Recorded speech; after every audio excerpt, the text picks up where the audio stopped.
Everyone, কেমন আছেন আপনারা সবাই? আশা করি আপনারা সবাই ভালো আছেন এবং সুস্থ আছেন। আমার আরেকটি ব্লগে আপনাদের সবাইকে স্বাগত। আপনারা তো দেখতেই পাচ্ছেন আমরা বেরিয়ে পড়েছি। কোথায় যাচ্ছি বলুন তো? আমার আর এক বোনের স্বাদ। আপনারা হয়তো ভাবেন এতগুলো স্বাদের নিমন্ত্রণ কোথা থেকে পায়। আসলে আমার অনেক বোন, আপনাদের তো আগেও বলেছি আমার বাবারা 5 ভাই। তো সেই 5 ভাইয়ের তাদের ছেলে মেয়েদের মিলিয়ে আমরা আর কি 7 বোন, আর তার মধ্যে 3টে ভাই। তার মধ্যে থেকে আজকে আমার মেজ বোনের স্বাদ, ওর নাম পিয়ালি। ওকে আপনারা আমার আগের ব্লগেও দেখেছেন। তো ওরই শ্বশুরবাড়িতে আমরা সবাই মিলে চলেছি। আমার মা আমাদের সাথেই যাওয়ার কথা ছিল, কিন্তু আগের দিন রাতেই চলে গেছে, কেন কি অনেক ভোরবেলায় ওদের বাড়িতে সব নিয়মকানুন হবে। তো সেই জন্য মা আগের দিন রাতেই চলে এসেছে এখানে। আস্তে আস্তে এক কাণ্ড ঘটেছে। আমরা তো পৌঁছেই গেছি আমাদের গন্তব্যস্থলে। গাড়ি থেকে নেমে কিছুটা হেঁটে যেতে হবে। সেই হাঁটতে হাঁটতে যেতে যেতেই আমার বোনের গেছে জুতোটা খুলে, মানে জুতোটা ছিঁড়েই গেছে বলা যেতে পারে। সেই জুতো আর পরে যাওয়া যাবে না, সেই জন্য ও জুতোটাকে হাতে করে নিয়েছে। এখানে আসলে অনেক দিন পরে এসেছি, তো এসেছিলাম আমার বোনের বিয়ের সময়। রাস্তা চিনতে পারছিলাম না, তো সেই জন্য পঙ্কজ এসেছিলো আমাদেরকে নিতে। তো সে নিতে এসে ছেলেকে আগে নিয়ে চলে এসেছিলো, আর আমরা পিছন পিছন আসছিলাম। আমরা তো এসেই গেছি, আপনারা দেখতে পাচ্ছেন। এসেই দেখি আমার বোন সাজতে বসেছে। ও মেকআপ আর্টিস্ট দিয়ে সেজেছিল সেদিনকে, কিন্তু আমার আসতে অনেকটাই দেরি হয়ে গেছিলো। তো সেই জন্য আমি নিয়মকানুনগুলো ভিডিও করতে পারিনি। আমার যে ছোটো বোন আছে, ও কয়েকটা ভিডিও আমার জন্য করে রেখেছিল, তো সেইগুলোই আমি এখানে অ্যাড করে দিলাম। ওদের অনেক নিয়ম আছে, তবে সেসব নিয়ম আমি আর ক্যাপচার করতে পারিনি। এই যে আমার মা ওর জন্য পায়েস বানিয়েছিল, আরও অনেক রকমের পিঠে বানিয়েছিল, সেগুলো ওদের খাওয়া হয়ে গেছে। এগুলো আমি কিছুই দেখতে পারিনি। এই যে আমার বোন ভিডিও বানিয়ে রেখেছিল, সেগুলোই আপনাদের সাথে শেয়ার করলাম। সকাল 8টার মধ্যে ওদের এই সব নিয়মকানুন কমপ্লিট হয়ে গেছিলো, জানেন। আমি তো অনেক দেরি করে গেছি। আমরা এখান থেকে বেরিয়েইছি 8টার সময়। পৌঁছাতে পৌঁছাতে তো প্রায় 9টা 9:30 হয়েই গেছিলো। তো গিয়ে দেখলাম সবই মোটামুটি হয়ে গেছে, আর এখন মেন জিনিসটা বাকি। ওকে 7 রকম খাবার দিয়ে সাজিয়ে বসাতে হবে। আসলে ওর তো এটা 7 মাসের স্বাদ। তো 7 মাসের স্বাদ হলে সব রকম 7 রকমের আর কি ভাজাভুজি, তারপরে 7 রকমের যা রান্না হবে সব কিছু, পিঠে মিষ্টি সব কিছু দিয়ে খেতে দিতে হয়। তো সেটাই করা হবে। আমার কাকিমা এদিকে বসিয়ে দিয়েছে পাটিসাপটা দিকে হচ্ছে। আরও বানিয়েছিল পুলি পিঠে বানিয়েছিল, তারপরে চুষি পিঠে বানিয়েছিল, আরও অনেক রকমের 7 রকমের পিঠে বানিয়েছিল।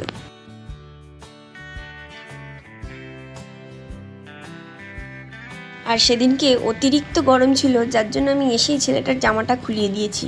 আর আমার ছেলেটা দেখুন পাখিটার সাথে কত সুন্দর খেলছে। আমাদেরও তো ঘরে চুন্নিমুন্নি ছিল, তারা নয় এখন উড়ে গেছে।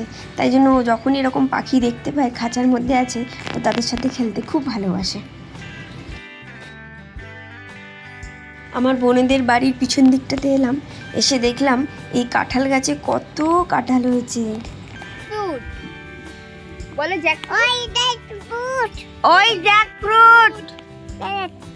শুনতে পাচ্ছে না। আর এদিকে আমার মা বলছে কয়েকটা কাঁঠাল আমি নিয়ে যাব। আমার মা আবার কাঁঠাল খেতে খুব ভালোবাসে, আর এঁচড়ও খেতে ভালোবাসে। আর এঁচড় দিয়ে অনেক রকমের রেসিপিও আমার মা বানিয়ে থাকে। যদি কখনো হয় আপনাদেরকে অবশ্যই সেই রেসিপিগুলো শেয়ার করব। এগুলো কি পিয়ালিদের গাছ নাকি? খাবে একই ছোট কাকা পিয়ালি। আমি আবার ওদের বাড়ির চারিদিকটা একটু ঘুরে ঘুরে দেখছিলাম। বেশ ভালোই লাগছিল।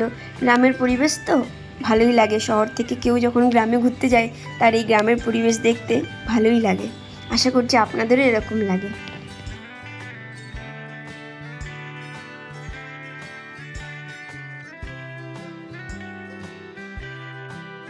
এবারে সময় এসে গেছে আমার বোনকে সব রকমের খাবার দিয়ে সাজিয়ে দেওয়ার। তো এখানে মিষ্টি সাজানো চলছে। আমার ছোট বোনটা এখন মিষ্টিগুলো সাজাচ্ছে সুন্দর করে, আর এদিকে পিঠেটাও সাজাচ্ছে। আর আমি যেটা করেছিলাম, ওদের যেখানে রান্না হয়েছিল সেখান থেকে আসল যে খাবারের থালাটা সেটা সাজিয়ে এনেছিলাম। ভাত, 5-7 রকমের ভাজা, তারপরে আরও অনেক কিছু, মানে পাবদার ঝাল, রুই মাছের পোস্ত, আরও অনেক রকমের আইটেম ছিল, সেগুলো আমি সব সাজিয়ে এনেছিলাম। আর এদিকে এখন চলছে ফটো সেশন। এত সুন্দর করে সেজেছে, ফটো সেশন তো করতেই হবে, তাই না? এই যে আমার বোন এবার খেতে বসে পড়েছে। একটা কেকও ওরা এনেছিল, আর কত সুন্দর করে ঘরটাকে সাজিয়েছিল। ঘরের মধ্যে অনেকজন ছিল বলে সেই ভিড়ের মাঝখানে আর ভালো করে ফটো তোলা হয়নি, আর সেরকমভাবে ভিডিও করা হয়নি। আমার আর একটা বোন সে ঘরের ভিতরে বসেছিল, তো ওকে বলেছিলাম তুই কিছুটা ভিডিও করে দে। ও একটু জায়গা পেয়েছিল বসার, তো ও আমাকে কয়েকটা ভিডিও করে দিয়েছিল। এবার একে একে সবাই মিলে ওকে একটু একটু করে খাইয়ে দিচ্ছে।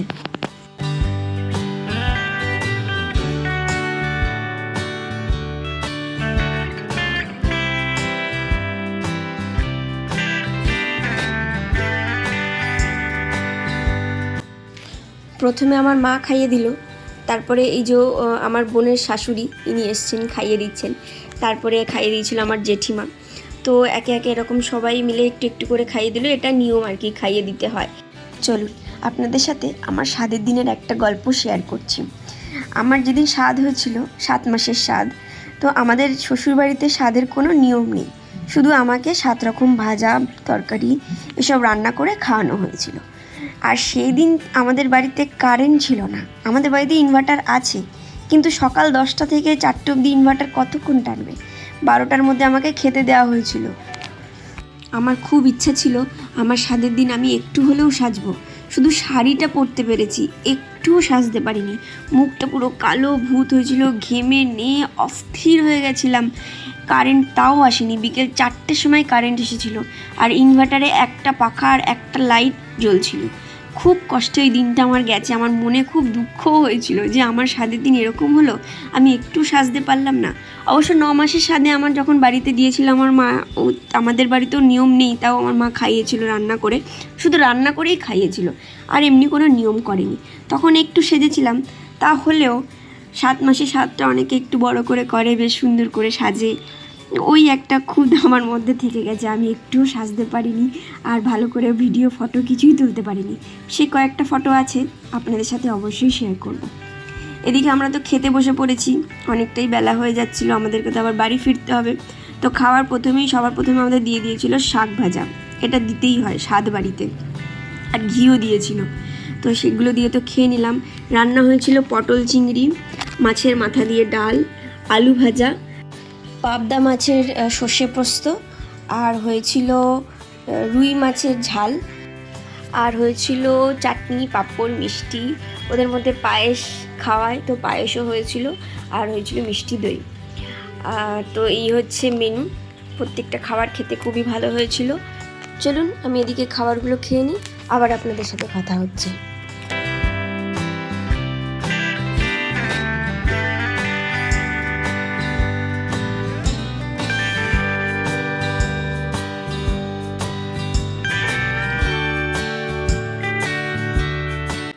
দেখুন আমার হাজব্যান্ডও চলে এসেছে, এসেই ও খেতে বসে পড়েছে। আসলে অনেক লেট করে এসেছে, সোমবারে তো ওর অনেক কাজের চাপ থাকে, তো সেইগুলোকে ও কোনোভাবে কাটিয়ে তারপরে এসেছে।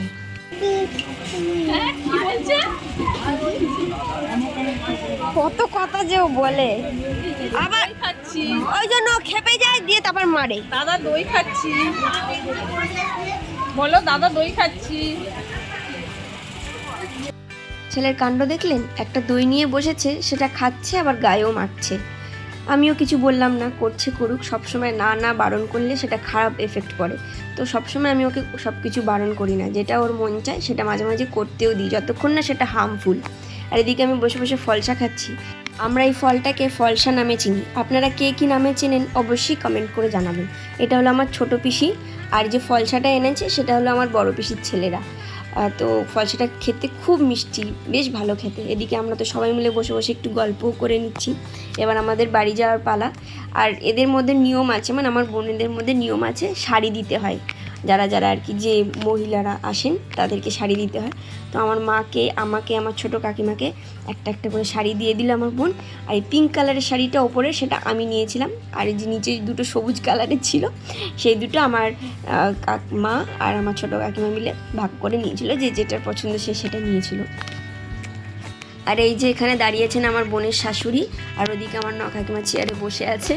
শাড়ি আমাদের দেওয়া হয়ে গেছে, এবার আমাদের বাড়ি যাওয়ার পালা। আমাদের গাড়িও চলে এসেছে। গাড়ি বলতে আমরা বুক করেছি অটো, এখান থেকে ক্যাব পাওয়া যায় না। ক্যাব পেতে গেলে সেই অনেকটা ভাড়া দেখায়, আর না হলে বুক তো হয়, কিন্তু সে তারা টাইমে আসতে পারে না বা আসতে চায় না, বুকিং নিয়ে চুপ করে বসে থাকে। আমি বুঝি না, যদি আপনারা যাবেন না তাহলে বুকিংটা কেন নেন? সে যাই হোক, আমাদের অটো চলে এসেছে, আর একবার আমি গ্রামটাকে একটু ভালো করে চোখ বুলিয়ে নিলাম। চলুন তাহলে আজকে ভিডিওটা এখানেই শেষ করছি। আবার আপনাদের সাথে দেখা হবে পরবর্তী একটি ব্লগে। আপনারা সবাই ভালো থাকবেন এবং সুস্থ থাকবেন। আমার ব্লগটি ভালো লেগে থাকলে অবশ্যই একটি লাইক করে দেবেন। আপনারা সবাই মিলে আশীর্বাদ করবেন আমার বোনের জন্য একটি সুস্থ বেবি হয়। তাহলে আজকে এখানেই শেষ করছি। ধন্যবাদ।